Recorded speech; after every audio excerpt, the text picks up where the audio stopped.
ഹരേ കൃഷ്ണ. എല്ലാവർക്കും മാധവത്തിലേക്ക് സ്വാഗതം.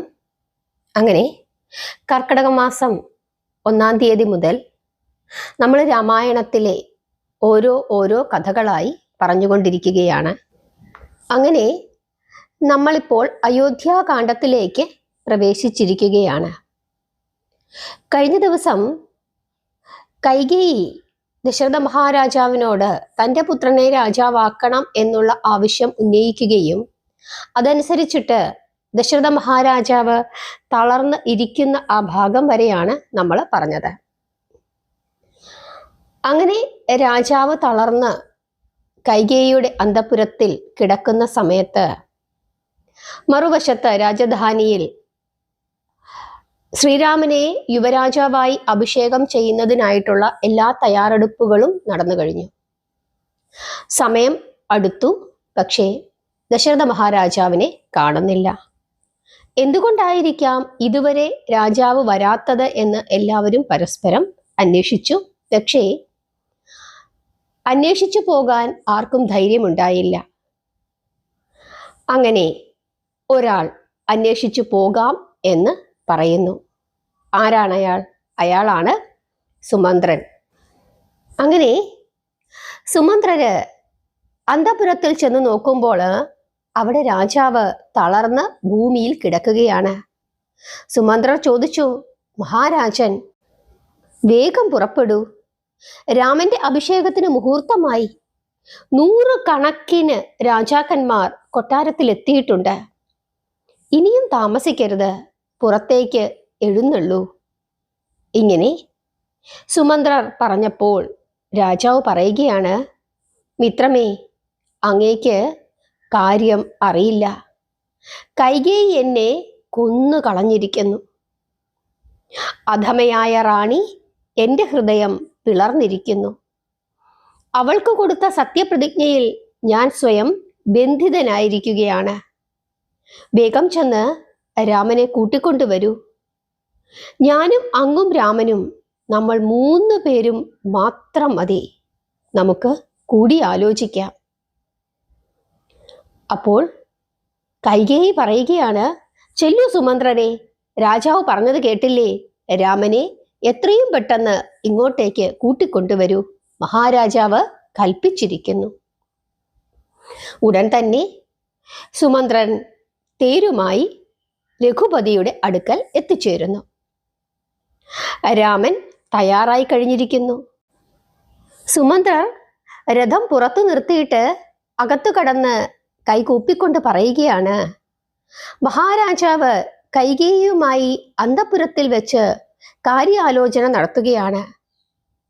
അവിടുത്തെ കൂട്ടിക്കൊണ്ടു ചെല്ലുവാൻ എന്നെ അയച്ചിരിക്കുന്നു. നമുക്ക് എത്രയും പെട്ടെന്ന് അങ്ങോട്ടേക്ക് പോകേണ്ടതായിട്ടുണ്ട്. രാമൻ പറഞ്ഞു, ശരി, നമുക്ക് ഉടൻ തന്നെ പുറപ്പെടാം. പോകുന്ന സമയത്ത് രാമൻ സീതയോട് പറഞ്ഞു, എനിക്ക് രാജ്യം കിട്ടുമെന്നറിഞ്ഞ് മന്ധര എന്തെങ്കിലും കുരുക്ക് വെച്ചിട്ടുണ്ടാകുമോ എന്ന് അറിയില്ല. അതുകൊണ്ടാവാം ഒരു പക്ഷേ ചെറിയമ്മയുടെ കൊട്ടാരത്തിലേക്ക് അച്ഛൻ എന്നെ വിളിച്ചിരിക്കുന്നത്. അച്ഛൻ എന്ത് ചെയ്യുന്നു എന്ന് നോക്കിയിട്ട് വരാം. ഇങ്ങനെ ശ്രീരാമൻ സീതയോട് പറഞ്ഞു. സീതാദേവി എപ്പോഴും രാമന് അനുകൂലയാണ്. അങ്ങനെ രാമൻ ഭവനത്തിന് പുറത്തു വന്നു. 4 ദിക്കിലും ജനങ്ങൾ കൈകൂപ്പി നിൽക്കുകയാണ്. രാമൻ ചെറിയമ്മയുടെ അന്തഃപുരത്തിൽ എത്തിച്ചേർന്നു. അച്ഛനെ വന്ദിച്ചു. ലക്ഷ്മണൻ അല്പസമയം പുറത്തു നിന്നു. രാമൻ അകത്തു കടന്നു.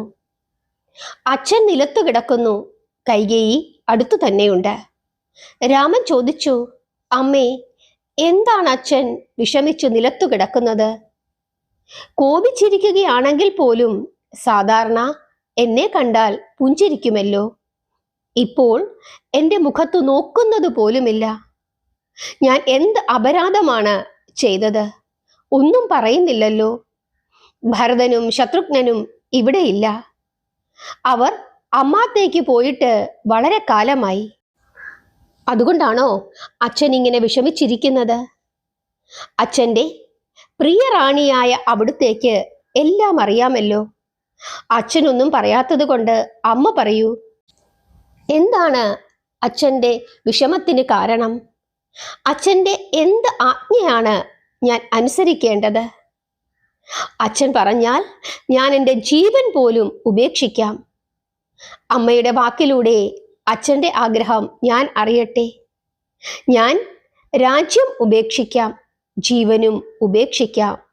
എൻ്റെ അച്ഛൻ്റെ ദുഃഖം മാറിയാൽ മാത്രം മതി. ഇപ്രകാരം ശ്രീരാമൻ പറഞ്ഞപ്പോൾ കൈകേയി നിഷ്ഠൂരമായ ഹൃദയത്തോടുകൂടി പാപചിന്തയോടുകൂടി പറഞ്ഞു തുടങ്ങുകയാണ്, അസുരന്മാരുമായുള്ള യുദ്ധത്തിൽ ഞാൻ രാജാവിനെ രക്ഷിച്ചു, അദ്ദേഹത്തിനെ ശുശ്രൂഷിച്ചു. എനിക്ക് 2 വരം നൽകാമെന്ന് അദ്ദേഹം പറഞ്ഞു. ഞാൻ ഇപ്പോൾ ആ വരം ചോദിച്ചിരിക്കുന്നു. 1 വരം കൊണ്ട് ഭരതനെ രാജാവാക്കണമെന്നും 2ാമത്തെ വരം കൊണ്ട് രാമനെ വനവാസത്തിൽ അയക്കണമെന്നും ഞാൻ ആവശ്യപ്പെട്ടു. 2 വരങ്ങൾ തന്ന് എൻ്റെ കടം വീട്ടിയാലേ അച്ഛൻ്റെ സത്യം പാലിക്കുവാൻ പറ്റുകയുള്ളൂ. ശിരസിൽ ജടയണിഞ്ഞ് നീ 14 വർഷം ഫലമൂലങ്ങൾ തിന്ന് കാട്ടിൽ ജീവിക്കണം. ഇങ്ങനെ കൈകേയി രാമന്റെ മുഖത്തു നോക്കി പറയുകയാണ്. അപ്പോൾ സാക്ഷാൽ ശ്രീരാമചന്ദ്രൻ പുഞ്ചിരിച്ചുകൊണ്ട് തന്നെ ഇങ്ങനെ പറയുകയാണ്, അമ്മയുടെ വാക്കനുസരിച്ച് ഞാനിതാ വനത്തിലേക്ക് പോകുന്നു. അമ്മയുടെ ആജ്ഞ ലംഘിച്ച് അച്ഛൻ പറയുന്ന കാര്യം പോലും ഞാൻ ചെയ്യുന്നത് ഉചിതമല്ല. അച്ഛൻ്റെ കാര്യം നടക്കട്ടെ. അമ്മ കൽപ്പിക്കൂ, ആ കൽപ്പനയാണ് ഏറ്റവും വലുത്.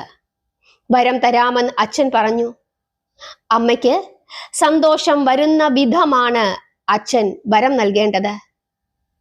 അതിനുവേണ്ടി ഞാൻ രാജ്യം ഉപേക്ഷിക്കുന്നു. ഞാൻ വനത്തിൽ ചെന്ന് 14 വർഷം ജീവിക്കാം. ഭരതനെ ഉടൻ തന്നെ നാട്ടിലേക്ക് വരുത്തൂ. ഭരതൻ രാജാവാകുന്നത് എനിക്ക് സന്തോഷമാണ്. അമ്മ പറഞ്ഞതിൽ ഒരു തെറ്റുമില്ല. ധനവും ജനവും രാജ്യവും ഐശ്വര്യവും എല്ലാം ഭരതന് ലഭിക്കട്ടെ. ഇങ്ങനെ ശ്രീരാമചന്ദ്രനും കൈകേയിയോട് പറഞ്ഞു. അപ്പോൾ കൈകേയി പറയുകയാണ്, നീ ആദ്യം വനത്തിലേക്ക് പോവുക, എന്നിട്ടേ ഭരതൻ ഇങ്ങോട്ട് വരികയുള്ളൂ. ഞാൻ പറയുന്നതിൽ കോപം തോന്നരുത്. ശിരസിൽ ജടയണിഞ്ഞ് നീ ഇപ്പോൾ തന്നെ വനത്തിലേക്ക് പുറപ്പെടുക. ഇതെല്ലാം കേട്ടുകൊണ്ട് ദശരഥ മഹാരാജാവ് തല കുനിച്ച് ഇരിക്കുകയാണ്. എന്തു പറയാൻ? കൈകേയിക്ക് ഭയമോ ലജ്ജയോ ഇല്ല. രാമൻ കൈകേയിയെ ആശ്വസിപ്പിച്ചു. അമ്മേ, അമ്മ വിഷമിക്കണ്ട, ഞാനിതാ പുറപ്പെടുകയാണ്. സീതയെ അമ്മയുടെ അടുത്ത് ഏൽപ്പിക്കണം. അത്രയും സമയം അമ്മ ക്ഷമിക്കണം. ഹരേ കൃഷ്ണ. നിങ്ങൾക്ക് ആ ഭാഗം കാണാൻ സാധിക്കുന്നുണ്ടോ? നിങ്ങളും ആ കൊട്ടാരത്തിൻ്റെ, ആ അന്തഃപുരത്തിൻ്റെ ഏതോ ഒരു വശത്ത് നിന്ന് നിറകണ്ണുകളോടെ ഈ കാഴ്ചകളൊക്കെ കാണുന്നതായി നിങ്ങൾക്ക് സങ്കല്പിക്കാൻ സാധിക്കുന്നുണ്ടോ? അങ്ങനെ വേണം നമ്മൾ ഈ കഥ കേൾക്കാനായിട്ട്. ദശരഥ മഹാരാജാവ് ഈ സംഭാഷണങ്ങളെല്ലാം കേട്ടുകൊണ്ട് കരഞ്ഞുകൊണ്ട് നിലത്ത് കിടക്കുകയാണ്. ഈ 2 പേരുടെയും സംഭാഷണങ്ങൾ ഒരു സ്വപ്നത്തിൽ എന്ന വണ്ണമാണ് അദ്ദേഹം കേട്ടത്. രാമൻ അച്ഛൻ്റെ പാദങ്ങളിൽ വന്ദിച്ചു. ദശരഥൻ ആനന്ദം മുഴുവനും നഷ്ടപ്പെട്ട് പൊട്ടിക്കരഞ്ഞു. അച്ഛനെ വന്ദിച്ചിട്ട് രാമൻ പുറത്തിറങ്ങി. രാമ എന്ന് പറഞ്ഞുകൊണ്ട് ദശരഥൻ വീണ്ടും ബോധം കെട്ട് നിലത്തു വീണു. മുഖത്ത് വാക്കുകളോ അകത്ത് ചേതനയോ ഉണ്ടായിരുന്നില്ല. രാമൻ അങ്ങനെ അന്തഃപുരത്തിന്റെ പുറത്തേക്ക് വന്നു. രാമൻ ലക്ഷ്മണന്റെ അടുത്തെത്തി. രാമൻ പറഞ്ഞത് ലക്ഷ്മണനല്ലാതെ മറ്റാരും കേട്ടതുമില്ല. അങ്ങനെ അവർ രണ്ടുപേരും കൂടി കൗസല്യയുടെ കൊട്ടാരത്തിൽ എത്തിച്ചേർന്നു. അവിടെ ചെന്നപ്പോൾ അമ്മ കൗസല്യ ദേവപൂജ ചെയ്യുകയായിരുന്നു. കൗസല്യ റാണിയുടെ പൂജ കഴിയുന്നത് വരെ രാമനും ലക്ഷ്മണനും കാത്തുനിന്നു. പൂജ ദേവകൾക്ക് സമർപ്പിച്ചതിനു ശേഷം കൗസല്യ മാതാവ് എഴുന്നേറ്റ് രാമന്റെ അടുക്കലേക്ക് ചെന്നു. അപ്പോൾ രാമൻ മാതൃപാദങ്ങളിൽ വന്ദിച്ചു. മഹാറാണി പരമമായ ആനന്ദത്തോടു കൂടി രാമനെ ആശീർവദിച്ചു. എന്നിട്ട് പറയുകയാണ്, അച്ഛൻ നിനക്ക് രാജ്യം നൽകി, രാജ്യലക്ഷ്മി നിനക്ക് അധീനയാകട്ടെ, നാനാവിധ സുഖാനുഭവങ്ങളോടുകൂടി ചിരഞ്ജീവിയായി നീ അയോധ്യയിൽ വാഴുക. ഇങ്ങനെ അനുഗ്രഹിക്കുകയാണ് ആര്? കൗസല്യ റാണി. അപ്പോൾ ശ്രീരാമചന്ദ്രൻ അമ്മയോട് പറയുകയാണ്, അമ്മ വിഷമിക്കരുത്, എനിക്ക് രാജാവാകാൻ സാധിക്കുകയില്ല. അച്ഛൻ കൈകേയി ചെറിയമ്മയ്ക്ക് 2 വരങ്ങൾ കൊടുത്തിരുന്നു. ആ വരങ്ങൾ ഇപ്പോൾ ചെറിയമ്മ ആവശ്യപ്പെട്ടിരിക്കുന്നു. ഒരു വരം കൊണ്ട് അമ്മ ഭരതനെ രാജാവാക്കി. 2ാമത്തെ വരം, എനിക്ക് 14 വർഷത്തെ വനവാസമാണ് വിധിച്ചിരിക്കുന്നത്. അത് ചെറിയമ്മയുടെ ആഗ്രഹമാണ്. അച്ഛനത് കൊടുക്കാതിരിക്കാൻ സാധിക്കുകയില്ല. കാരണം അച്ഛൻ സത്യത്താൽ ബന്ധിതനാണ്. രാമൻ ഇങ്ങനെ പറഞ്ഞപ്പോഴേ കൗസല്യ തളർന്നുപോയി.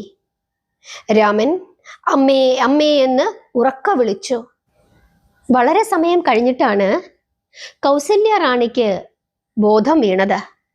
ബോധം വീണപ്പോൾ അമ്മ മകനോട് ചോദിക്കുകയാണ്, എല്ലാ കാര്യങ്ങളും മോനെ നീ അമ്മയോട് തെളിച്ചു പറയൂ.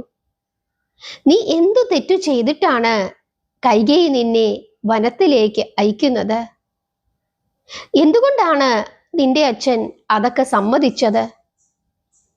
എങ്ങനെ കൗസല്യ മകനോട് ചോദിക്കുകയാണ്. അപ്പോൾ ശ്രീരാമൻ പറഞ്ഞു, അമ്മേ, ഇതൊന്നും ചെറിയമ്മ ചെയ്യുന്നതല്ല, വിധിയുടെ നിശ്ചയമാണ്. മുമ്പ് അച്ഛൻ നൽകിയ വരമാണ് ഇപ്പോൾ അമ്മ ചോദിക്കുന്നത്. ഇതെല്ലാം വിധിയാണമ്മേ, നമ്മളത് അനുസരിക്കുവാൻ ബാധ്യസ്ഥരുമാണ്. അമ്മ വിഷമിക്കരുത്.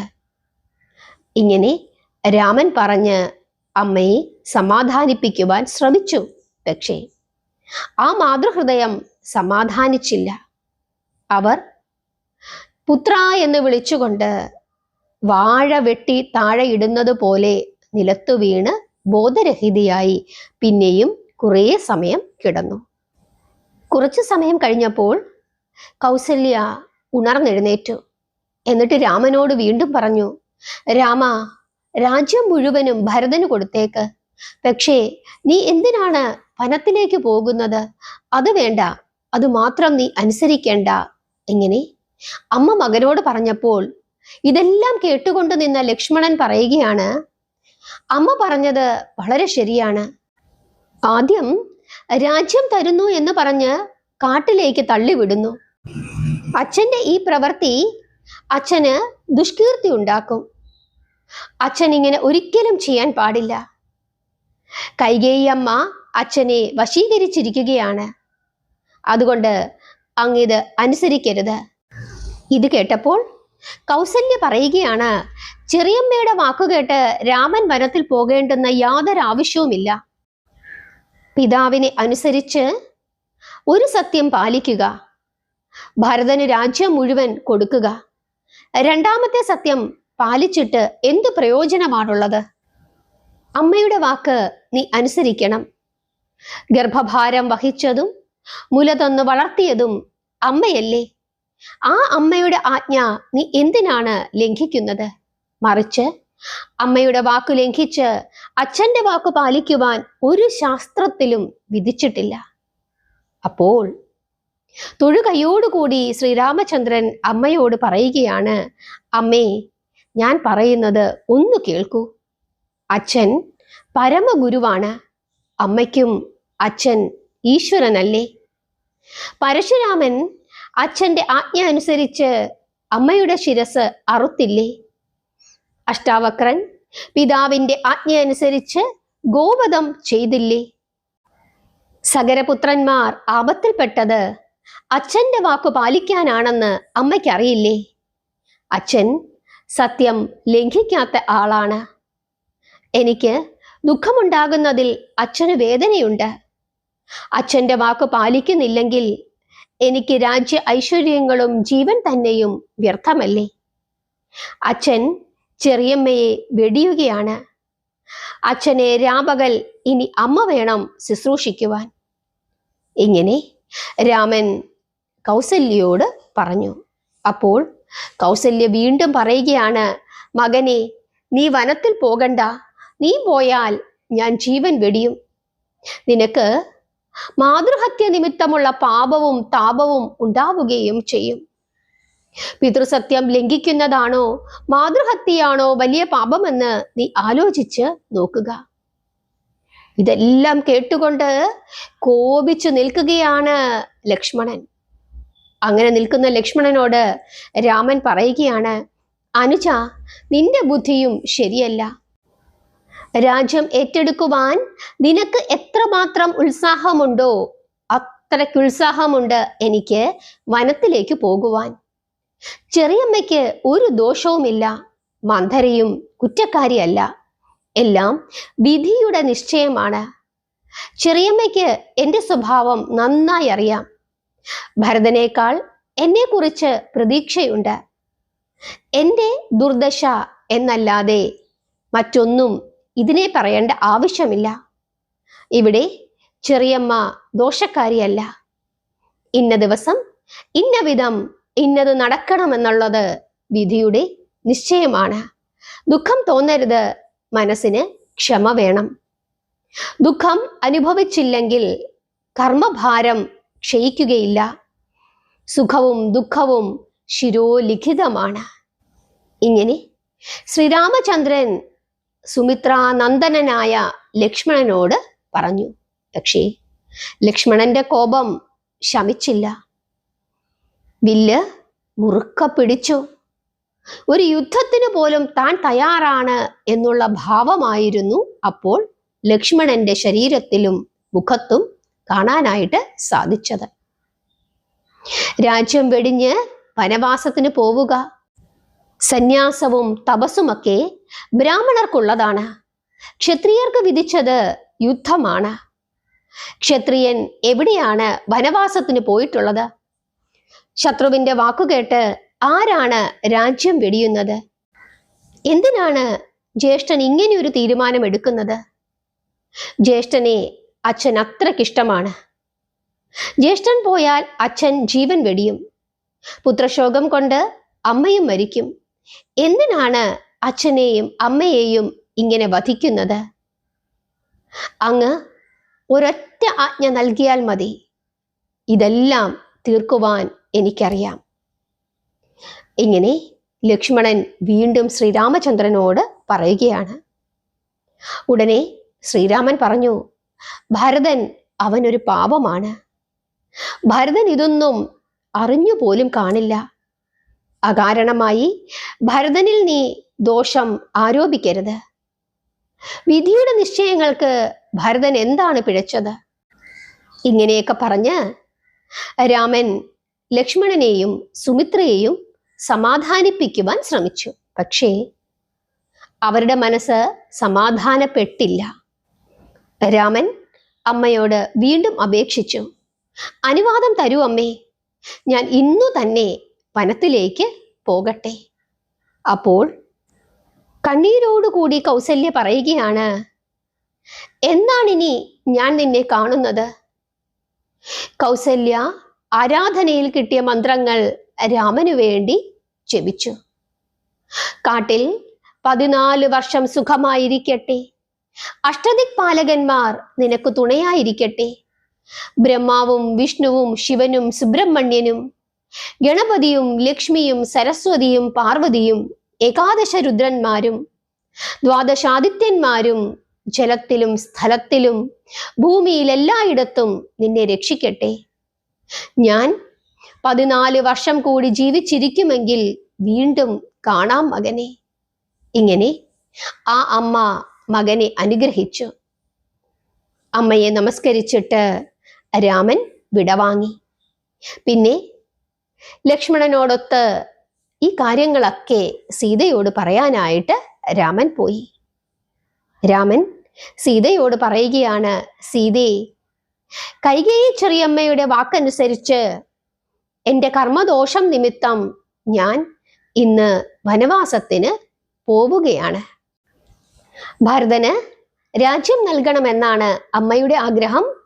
ഞാൻ 14 വർഷം കാട്ടിൽ കഴിയണമെന്നും ചെറിയമ്മ ആവശ്യപ്പെട്ടിരിക്കുന്നു. അതുകൊണ്ട് അതുവരെ അവിടുന്ന് അമ്മയെ ശുശ്രൂഷിക്കണം. ഇത് കേട്ടപ്പോൾ ജാനകി കരഞ്ഞുകൊണ്ട് പറയുകയാണ്, സുഖമായിരിക്കുന്ന കാലത്ത് നിരാശ, ഭർത്താവിൻ്റെ കൂടെയല്ലാതെ സ്ത്രീക്ക് എന്തിന് ഗൃഹവാസം? എൻ്റെ പരമഗുരുവും ഈശ്വരനും എല്ലാം അവിടുന്നാണ്. അമ്മയെപ്പോലെ ഞാൻ എങ്ങനെ ജീവിക്കും? ഭർത്താവല്ലാതെ സ്ത്രീക്ക് മറ്റെന്ത് ഗതിയാണുള്ളത്? ഭർത്താവ് ജീവിച്ചാൽ ജീവിക്കും, മരിച്ചാൽ മരിക്കും. പ്രാണനാഥ, എന്തിനാണ് ഒറ്റയ്ക്ക് വനത്തിലേക്ക് പോകുന്നത്? വനവാസം നമുക്ക് 2 പേർക്കും കൂടി ആവട്ടെ. ഞാൻ ദാസിയായി കൂടെ വരാം. വനത്തിൽ പല മാതിരി ക്ലേശങ്ങളും ഉണ്ടാകും. ദാസിയായി ഞാൻ കൂടെ ഉണ്ടെങ്കിൽ എല്ലാ ദുഃഖങ്ങളും നമുക്ക് ഒരുമിച്ച് സഹിക്കാം. സീതാദേവിയുടെ ഇപ്രകാരമുള്ള വാക്കുകൾ കേട്ടപ്പോൾ ശ്രീരാമചന്ദ്രൻ സീതാദേവിയെ പിന്തിരിപ്പിക്കുവാൻ ശ്രമിച്ചു. പ്രിയ സീതേ, വിഷമസ്ഥലമാണ് ദണ്ഡകവനം. രാക്ഷസന്മാരും സിംഹവും ക്രൂരമൃഗങ്ങളും നിറഞ്ഞാടുന്ന കാട്ടിലേക്ക് ബാലികയായ ദേവി എന്തിനാണ് പുറപ്പെടുന്നത്? അന്തഃപുരത്തിൽ വിവിധ സുഖങ്ങൾ അനുഭവിച്ച് ജീവിക്കുക. പക്ഷേ സീതാദേവി ശ്രീരാമചന്ദ്രനോട് തന്നെയും വനത്തിലേക്ക് കൊണ്ടുപോകണം, ഇല്ലെങ്കിൽ താൻ ജീവൻ വെടിയും എന്ന നിലയിൽ സംസാരിച്ചു. അപ്പോൾ ശ്രീരാമചന്ദ്രൻ സീതാദേവിയെ തൻ്റെ കൂടെ വനത്തിലേക്ക് വരുന്നതിനായി അനുവദിച്ചു. അതിനുശേഷം രാമൻ ലക്ഷ്മണനോട് പറഞ്ഞു, അനുജ, രാജധാനിയിൽ താമസിച്ചുകൊണ്ട് നീ എല്ലാവരെയും രക്ഷിക്കണം. ദാസന്മാരെയും ദാസിമാരെയും പരിപാലിക്കണം. രാജ്യം നേടുന്നതിന് ഒരിക്കലും മോഹിക്കരുത്. ഞാൻ പോകുന്നത് കൊണ്ട് അച്ഛനും അമ്മയ്ക്കും ഉണ്ടാകുന്ന ദുഃഖം നിന്റെ മുഖം കണ്ടുകൊണ്ട് അവരെല്ലാം ഇല്ലാതാക്കണം. ഞാൻ തന്നെയാണ് നീ, നീ തന്നെയാണ് ഞാൻ. ഇങ്ങനെ കണ്ടാൽ ദുഃഖത്തിന് പരിഹാരമായി. ജ്യേഷ്ഠനായ ശ്രീരാമചന്ദ്രൻ്റെ ഇപ്രകാരമുള്ള വാക്കുകൾ കേട്ടപ്പോൾ ഭക്തനായ ലക്ഷ്മണൻ ജ്യേഷ്ഠനോട് പറയുകയാണ്, ജ്യേഷ്ഠ, ഞാൻ മുമ്പിൽ നടക്കാം. അനുചരനായി ഞാൻ ജ്യേഷ്ഠൻ്റെ കൂടെ എന്നും ഉണ്ടാകും. ഞാൻ തന്നെയാണ് ജ്യേഷ്ഠൻ, ജ്യേഷ്ഠൻ തന്നെയാണ് ഞാൻ, അത് എനിക്കറിയാം. അങ്ങ് ദേവിയോടൊത്ത് വനത്തിൽ അലയുമ്പോൾ എനിക്കെങ്ങനെയാണ് ഇവിടെ സുഖമായി ജീവിക്കുവാൻ സാധിക്കുക? ഞാൻ കൂടെയുണ്ടെങ്കിൽ ദുഃഖം നമുക്ക് 2 പേർക്കും പങ്കിടാം. രാജകുമാരിയായി വളർന്ന സീതാദേവിക്ക് ദുഃഖങ്ങൾ അനുഭവിച്ചു ശീലമില്ല. ഒരു ഭൃത്യനുണ്ടെങ്കിൽ അത് ദേവിക്ക് വളരെയധികം സഹായം ചെയ്യുകയും ചെയ്യും. അത് കേട്ടപ്പോൾ ശ്രീരാമൻ ലക്ഷ്മണനോട് പറഞ്ഞു, അനുജ, വനത്തിലേക്ക് പോകുവാൻ നിശ്ചയിച്ചെങ്കിൽ അമ്പും വില്ലും ആവനാഴിയും എടുത്തുകൊള്ളുക. വിഷമം സൃഷ്ടിക്കുന്ന രാക്ഷസന്മാർ വനത്തിലുണ്ട്. അതിനാൽ യുദ്ധത്തിൽ വിജയിക്കത്തക്ക വിധമുള്ള ആയുധങ്ങളും ധരിക്കുക. അങ്ങനെ ജ്യേഷ്ഠൻ്റെ ആജ്ഞ ലഭിച്ചപ്പോൾ ലക്ഷ്മണനും ഭാര്യയായ സീതയും വനത്തിലേക്ക് പോകുവാൻ തയ്യാറായി. ഹരേ കൃഷ്ണ. ഇനി എന്തൊക്കെയാണ് സംഭവിക്കാൻ പോകുന്നത്? അതൊക്കെ നമുക്ക് അടുത്ത അധ്യായത്തിൽ നോക്കാം. അങ്ങനെ അച്ഛൻ്റെ ആജ്ഞ അനുസരിച്ചിട്ട് രാമൻ വനത്തിലേക്ക് പോകുവാൻ തയ്യാറാകുന്നു. രാമൻ്റെ കൂടെ സീതയും ലക്ഷ്മണനും. ഈ കാഴ്ചകൾ നിങ്ങൾ കാണുന്നുണ്ടോ? നിങ്ങളുടെ മനസ്സിൽ നിങ്ങൾക്ക് ഈ കാഴ്ചകളൊക്കെ കാണാൻ സാധിക്കുന്നുണ്ട് എങ്കിൽ നിങ്ങൾ മഹാഭാഗ്യവാന്മാർ എന്ന് മാത്രം ചിന്തിച്ചാൽ മതി. കാരണം എത്രയോ ജനങ്ങൾക്ക് സാധിക്കാത്ത കാര്യമാണ് ഇപ്പോൾ നിങ്ങൾക്ക് സാധിക്കുന്നത്. അതിൽ നിങ്ങൾ ആനന്ദിക്കുക. നിങ്ങളുടെ പാപങ്ങൾ കുറയുന്നു എന്ന് വിശ്വസിക്കുക. നാമം ജപിക്കുക, പ്രാർത്ഥിക്കുക. ഹരേ കൃഷ്ണ.